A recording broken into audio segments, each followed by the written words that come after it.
नमस्कार, खबरों के इस बुलेटिन तुहाडा स्वागत है। मैं हाँ मनदीप रजौरा। पहला पेश ने चोणवीं खबरां। प्रधानमंत्री नरेंद्र मोदी ने अज वीडियो कॉन्फ्रेंसिंग राही तमिलनाडु की डॉक्टर MGR मैडिकल यूनिवर्सिटी की 33वीं कन्वोकेशन नूं कीता संबोधन।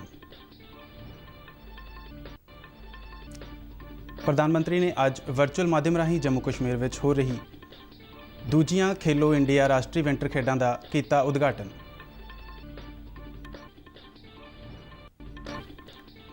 आत्मनिर्भर भारत के सुपने नूं साकार करने की दिशा में कदम चुकदियां पहले भारतीय खिडौना मेले का आयोजन भलक तो 2 मार्च तक किया जा रहा है। उपराष्ट्रपति M वेंकैया नायडू ने देश के नागरिकों नूं राष्ट्र पहला पहुँच अपनाउण की अपील की है।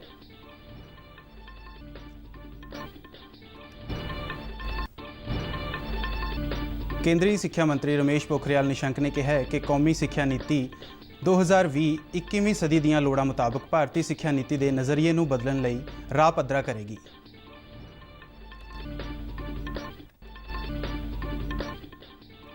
ते विश्व सेहत संस्था ने भारत और प्रधानमंत्री नरेंद्र मोदी का भारत में विकसित कोविड टीके नूं विश्व के मुल्कां नाल साझा करने लई धन्नवाद किया है।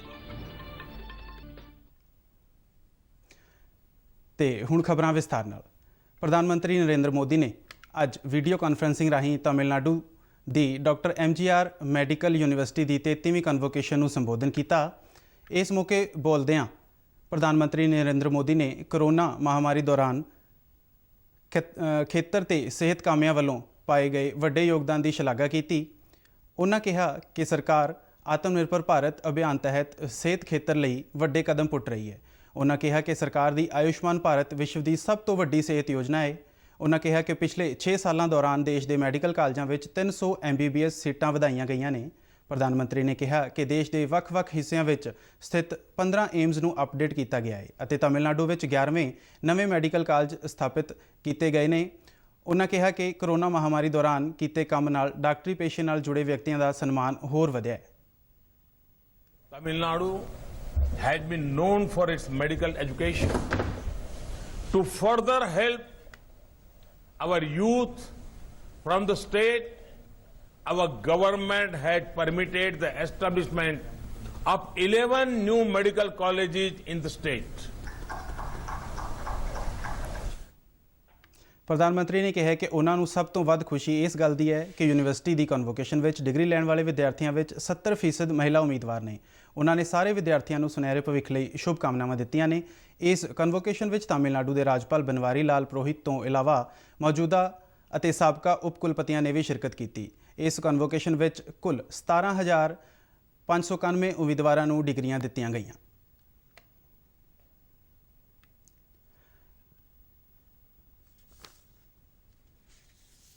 प्रधानमंत्री नरेंद्र मोदी ने अज दूजियां खेलो इंडिया राष्ट्रीय विंटर खेडों का उद्घाटन किया।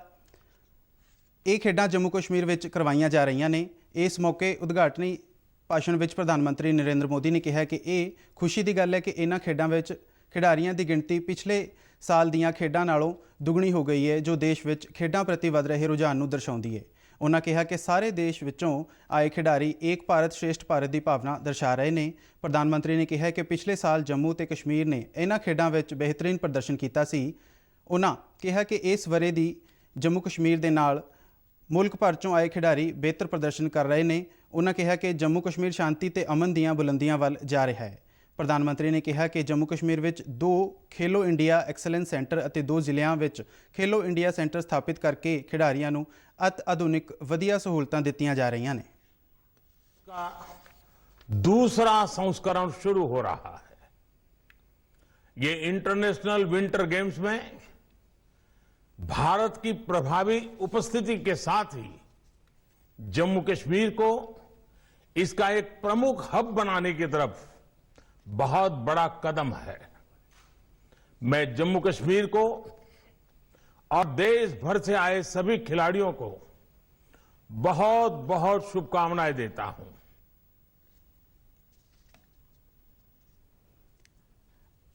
आत्मनिर्भर भारत के सुपने नूं साकार करने की दिशा में एक होर कदम चुकदिआं भलक तो 2 मार्च तक वर्चुअल प्लेटफॉर्म पर पहले भारतीय खिडौना मेले का आयोजन किया जा रहा है। ਇਹ ਮੇਲਾ www.theindiatoyfair.in ਤੇ ਉਪਲਬਧ ਹੋਵੇਗਾ। ਇਸ ਵੈਬਸਾਈਟ ਰਾਹੀਂ ਦੇਸ਼ ਭਰ ਦੇ ਬੱਚੇ, ਉਹਨਾਂ ਦੇ ਮਾਪੇ, ਅਧਿਆਪਕ ਅਤੇ ਖਿਡੌਣਾ ਕਾਰੋਬਾਰੀ ਇਸ ਪਹਿਲੇ ਖਿਡੌਣਾ ਮੇਲੇ ਵਿੱਚ ਸ਼ਾਮਲ ਹੋਣਗੇ। ਦੇਸ਼ ਵਿੱਚ ਹੀ ਖਿਡੌਣੇ ਤਿਆਰ ਕਰਨ ਨੂੰ ਉਤਸ਼ਾਹਿਤ ਕਰਨ ਅਤੇ ਵਿਸ਼ਵ ਬਾਜ਼ਾਰ ਵਿੱਚ ਹਿੱਸੇਦਾਰੀ ਵਧਾਉਣ ਦੇ ਮਕਸਦ ਨਾਲ ਲਾਏ ਜਾ ਰਹੇ ਇਸ ਆਨਲਾਈਨ ਮੇਲੇ ਵਿੱਚ ਪ੍ਰਧਾਨ ਮੰਤਰੀ ਨਰਿੰਦਰ ਮੋਦੀ ਵੱਲੋਂ ਵੱਧ ਤੋਂ ਵੱਧ ਹਿੱਸੇਦਾਰੀ ਲਈ ਸੱਦਾ ਦਿੱਤਾ ਗਿਆ ਹੈ। ਪ੍ਰਧਾਨ ਮੰਤਰੀ ਨਰਿੰਦਰ ਮੋਦੀ ਭਲਕੇ ਵੀਡੀਓ ਕਾਨਫਰੰਸਿੰਗ ਰਾਹੀਂ ਭਾਰਤ ਦੇ ਪਹਿਲੇ ਖਿਡੌਣਾ ਮੇਲੇ ਦਾ ਉਦਘਾਟਨ ਕਰਨਗੇ। ਇਸ ਖਿਡੌਣਾ ਮੇਲੇ ਵਿੱਚ 30 ਸੂਬਿਆਂ ਅਤੇ ਕੇਂਦਰ ਸ਼ਾਸਿਤ ਪ੍ਰਦੇਸ਼ਾਂ ਤੋਂ 1000 ਭਾਈਵਾਲ ਆਪਣੇ ਖਿਡੌਣਿਆਂ ਦੀ ਪ੍ਰਦਰਸ਼ਨੀ ਲਗਾਉਣਗੇ। ਇਸ ਮੇਲੇ ਵਿੱਚ ਰਵਾਇਤੀ ਭਾਰਤੀ ਖਿਡੌਣਿਆਂ ਦੇ ਨਾਲ-ਨਾਲ ਆਧੁਨਿਕ ਖਿਡੌਣਿਆਂ ਦੀ ਨੁਮਾਇਸ਼ ਲਗਾਈ ਜਾਵੇਗੀ, ਜਿਨ੍ਹਾਂ ਵਿੱਚ ਇਲੈਕਟ੍ਰੋਨਿਕ ਖਿਡੌਣੇ, ਪਜ਼ਲ ਖਿਡੌਣੇ ਵੀ ਸ਼ਾਮਲ ਨੇ। ਖਿਡੌਣੇ ਬੱਚਿਆਂ ਦੇ ਮਾਨਸਿਕ ਵਿਕਾਸ ਵਿੱਚ ਮਹੱਤਵਪੂਰਨ ਭੂਮਿਕਾ ਅਦਾ ਕਰਦੇ ਨੇ। ਭਾਰਤ ਦੇ ਉਪ ਰਾਸ਼ਟਰਪਤੀ ਐਮ ਵੈਂਕਈਆ ਨਾਇਡੂ ਨੇ ਕਿਹਾ ਕਿ ਭਾਰਤ ਦੀ ਸਿਆਣੀ ਰਵਾਇਤ ਨੇ ਦੇਸ਼ ਵਿੱਚ ਅਨੇਕਤਾ ਦੇ ਬਾਵਜੂਦ ਮੌਲਿਕ ਏਕਤਾ ਬਣਾਈ ਰੱਖਣ ਵਿੱਚ ਸਹਾਇਤਾ ਕੀਤੀ ਹੈ। ਉਹ ਕੱਲ੍ਹ ਸ਼ਾਮ ਤਿਰਵੰਤਪੁਰਮ ਵਿੱਚ ਭਾਰਤੀ ਵਿਚਾਰ ਕੇਂਦਰਮ ਵੱਲੋਂ ਆਯੋਜਿਤ ਪੀ ਪਰਮੇਸ਼ਵਰਨ ਮੈਮੋਰੀਅਲ ਭਾਸ਼ਣ ਦੇ ਇੱਕ ਸਮਾਗਮ ਵਿੱਚ ਬੋਲ ਰਹੇ ਸਨ। ਉਪ ਰਾਸ਼ਟਰਪਤੀ ਨੇ ਕਿਹਾ ਕਿ ਪੀ ਪਰਮੇਸ਼ਵਰਨ ਇੱਕ ਰੋਲ ਮਾਡਲ ਅਤੇ ਬਹੁਪੱਖੀ ਵਿਅਕਤੀ ਸਨ, ਜਿਨ੍ਹਾਂ ਨੇ ਨਿਰਸਵਾਰਥ ਰਾਸ਼ਟਰੀ ਮਿਸ਼ਨ ਨੂੰ ਅੱਗੇ ਤੋਰਿਆ। ਉਹਨਾਂ ਕਿਹਾ ਕਿ ਉਹਨਾਂ ਦੀਆਂ ਸਿੱਖਿਆਵਾਂ ਨੌਜਵਾਨ ਪੀੜ੍ਹੀ ਲਈ ਪ੍ਰੇਰਨਾ ਨੇ। ਉਹਨਾਂ ਨੇ ਸਾਰੇ ਸੂਬਿਆਂ ਨੂੰ ਜਾਤ-ਪਾਤ, ਧਰਮ ਤੋਂ ਉੱਪਰ ਉੱਠ ਕੇ ਰਾਸ਼ਟਰ ਪਹਿਲਾਂ ਦੀ ਪਹੁੰਚ ਅਪਣਾਉਣ ਦੀ ਅਪੀਲ ਕੀਤੀ। ਕੇਂਦਰੀ ਸਿੱਖਿਆ ਮੰਤਰੀ ਰਮੇਸ਼ ਪੋਖਰਿਆਲ ਨਿਸ਼ੰਕ ਨੇ ਕਿਹਾ ਹੈ ਕਿ ਕੌਮੀ ਸਿੱਖਿਆ ਨੀਤੀ 2020 21ਵੀਂ ਸਦੀ ਦੀਆਂ ਲੋੜਾਂ ਮੁਤਾਬਕ ਭਾਰਤੀ ਸਿੱਖਿਆ ਨੀਤੀ ਦੇ ਨਜ਼ਰੀਏ ਨੂੰ ਬਦਲਣ ਦਾ ਰਾਹ ਪੱਧਰਾ ਕਰਦੀ ਹੈ। ਉਹ ਕੱਲ੍ਹ ਵਰਚੁਅਲ ਮਾਧਿਅਮ ਰਾਹੀਂ ਆਯੋਜਿਤ 16ਵੇਂ ਫਿੱਕੀ ਉੱਚ ਸਿੱਖਿਆ ਸੰਮੇਲਨ 2021 ਵਿੱਚ ਬੋਲ ਰਹੇ ਸਨ। ਉਹਨਾਂ ਕਿਹਾ ਕਿ ਸਰਕਾਰ ਨੇ ਨੀਤੀ ਬਣਾਈ ਹੈ ਤੇ ਇਸ ਨੀਤੀ ਨੂੰ ਲਾਗੂ ਕਰਨ ਵਿੱਚ ਨਿੱਜੀ ਖੇਤਰ ਦੀ ਭਾਈਵਾਲੀ ਵੀ ਮੁੱਖ ਭੂਮਿਕਾ ਅਦਾ ਕਰਦੀ ਹੈ।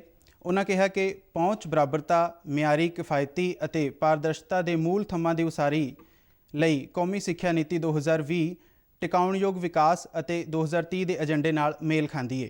ਮੰਤਰੀ ਨੇ ਕਿਹਾ ਕਿ ਅਗਲੇ 20 ਤੋਂ 30 ਸਾਲਾਂ ਵਿੱਚ ਨੌਜਵਾਨ ਭਾਰਤ ਦੀ ਪ੍ਰਤਿਭਾ ਤੇ ਊਰਜਾ ਨੂੰ ਵਰਤ ਕੇ ਵਿਸ਼ਵ ਨੂੰ ਇਹ ਦਿਖਾਇਆ ਜਾਵੇਗਾ ਕਿ 21ਵੀਂ ਸਦੀ ਨੌਜਵਾਨ ਭਾਰਤ ਦੀ ਸਦੀ ਹੈ। ਉਹਨਾਂ ਕਿਹਾ ਕਿ ਭਾਰਤ ਕੀਮਤਾਂ ਦੇ ਫਾਇਦੇ ਕਰਕੇ ਹੀ ਵਿਸ਼ਵ ਦੀ ਖੋਜ ਅਤੇ ਵਿਕਾਸ ਰਾਜਧਾਨੀ ਨਹੀਂ ਬਣ ਜਾ ਰਿਹਾ, ਬਲਕਿ ਦੇਸ਼ ਦੇ ਅਮੀਰ ਅਤੇ ਬੁੱਧੀਮਾਨ ਮਨੁੱਖੀ ਪੂੰਜੀ ਕਰਕੇ ਬਣੇਗਾ, ਜੋ ਕਿ ਦੇਸ਼ ਵਿੱਚ ਉਪਲਬਧ ਹੈ।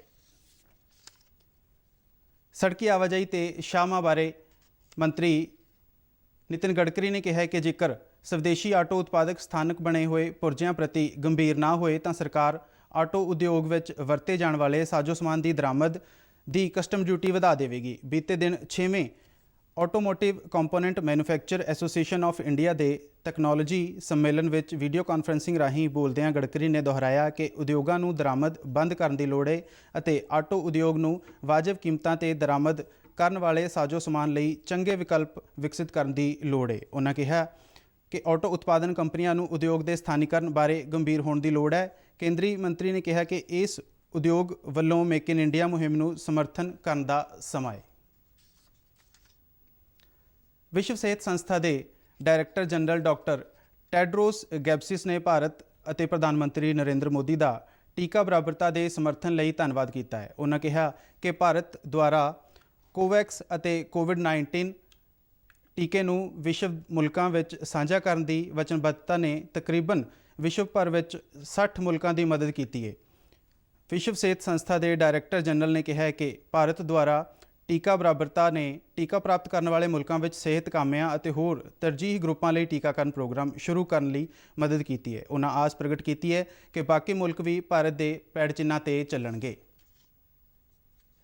ਪੰਜਾਬ ਵਿੱਚ ਕਰੋਨਾ ਵਾਇਰਸ ਇੱਕ ਵਾਰ ਫਿਰ ਸਰਗਰਮ ਹੋ ਗਿਆ ਹੈ ਤੇ ਪਿਛਲੇ 24 ਘੰਟਿਆਂ ਦੌਰਾਨ ਸਰਕਾਰੀ ਅੰਕੜਿਆਂ ਅਨੁਸਾਰ 500 ਤੋਂ ਵੱਧ ਨਵੇਂ ਕਰੋਨਾ ਮਾਮਲੇ ਦਰਜ ਕੀਤੇ ਗਏ ਨੇ, ਜਦਕਿ ਕਰੋਨਾ ਕਾਰਨ 13 ਵਿਅਕਤੀਆਂ ਨੂੰ ਜਾਨ ਗਵਾਉਣੀ ਪਈ ਹੈ। ਅੰਕੜਿਆਂ ਅਨੁਸਾਰ ਸਭ ਤੋਂ ਵੱਧ 5 ਲੋਕਾਂ ਦੀ ਮੌਤ ਹੁਸ਼ਿਆਰਪੁਰ ਵਿੱਚ ਹੋਈ ਹੈ, ਜਦਕਿ ਸ਼ਹੀਦ ਭਗਤ ਸਿੰਘ ਨਗਰ ਵਿੱਚ 3, ਪਟਿਆਲਾ ਤੇ ਜਲੰਧਰ ਵਿੱਚ 2 ਤੇ ਮੋਹਾਲੀ ਵਿੱਚ 1 ਵਿਅਕਤੀ ਦੀ ਮੌਤ ਹੋਈ ਹੈ। ਸਰਕਾਰੀ ਅੰਕੜਿਆਂ ਅਨੁਸਾਰ ਬੀਤੇ ਦਿਨ ਲੁਧਿਆਣਾ ਵਿੱਚ 55, ਜਲੰਧਰ ਵਿੱਚ 65, ਪਟਿਆਲਾ 61, ਐਸਸੀਐਸ ਨਗਰ 50, ਅੰਮ੍ਰਿਤਸਰ 64, ਬਠਿੰਡਾ 19 ਤੇ ਗੁਰਦਾਸਪੁਰ ਵਿੱਚ 14 ਨਵੇਂ ਐਕਟਿਵ ਮਾਮਲੇ ਦਰਜ ਕੀਤੇ ਗਏ ਨੇ।